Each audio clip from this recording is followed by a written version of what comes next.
Muling pinagtibay ng Malacanang ang kahandaan nitong sumunod sa direktiba ng Supreme Court kaugnay ng petisyon para sa medical bulletin ni Pangulong Ferdinand Marcos Jr. Kasunod ito ng naunang kumpirmasyon ni Palace Press Officer Claire Castro na susunod ang ehekutibo sa utos ng mataas na hukuman. Sa isang ambush interview, sinabi ni Executive Secretary Ralph Recto na nakatakda silang magsumite ng formal na komento sa lalong madaling panahon. We will comment soon. We will follow the Supreme Court and provide a comment. But just like I said earlier, nakita naman ninyo, kayo, Malacanang press corps kayo. Hindi nga ninyo kaya sumabay sa Pangulo pag siya tumatakbo. Samantala sa talumpati naman ni Recto sa isang programa kahapon sa Batangas, sinalag niya ang mga espekulasyon sa kalusugan ng Pangulo sa pamamagitan ng pagdedetalye sa anyay high energy schedule ni Pangulong Marcos. Binanggit ng kalihim ang sunod-sunod na aktibidad ng presidente nitong nakalipas na isang linggo. Alam po ninyo, ang presidente po, ang aking natural alarm clock. Bago po tumilaok ang manok, may mensahe na sa aking cellphone.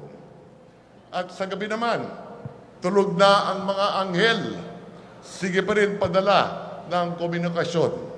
Nilalagare ang buong Pilipinas. Walang tigil ang ronda serbisyo.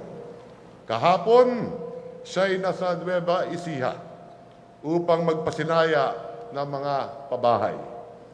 Nung Miyerkules, biyaheng Pangasinan naman siya. Kung nasa palasyo, hindi naman mapakali ang master of multitasking. Kaliwat kanan ang mga pulong. Sabi pa ni Recto, ang mga outdoor component ng trabaho ng punong ehekutibo ang pinakamahusay na patunay na nananatiling physically fit ang Chief Executive. Kaya hindi po yan ang diskarte ng isang low-bat na leader.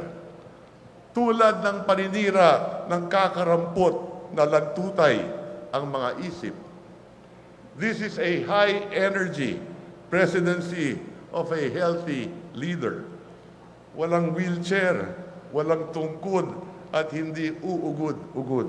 Nauna nang ipinakita ni Pangulong Marcos na nananatili siyang physically fit sa pamamagitan ng kanyang mga nakaraang aktibidad. Noong April 13, nakitang tumakbo at nag-jumping jack ang Pangulo habang nagpakitang gilas din ito sa isang rice distribution event sa Maynila kung saan binuhat niya ang isang sako ng bigas na parang barbell.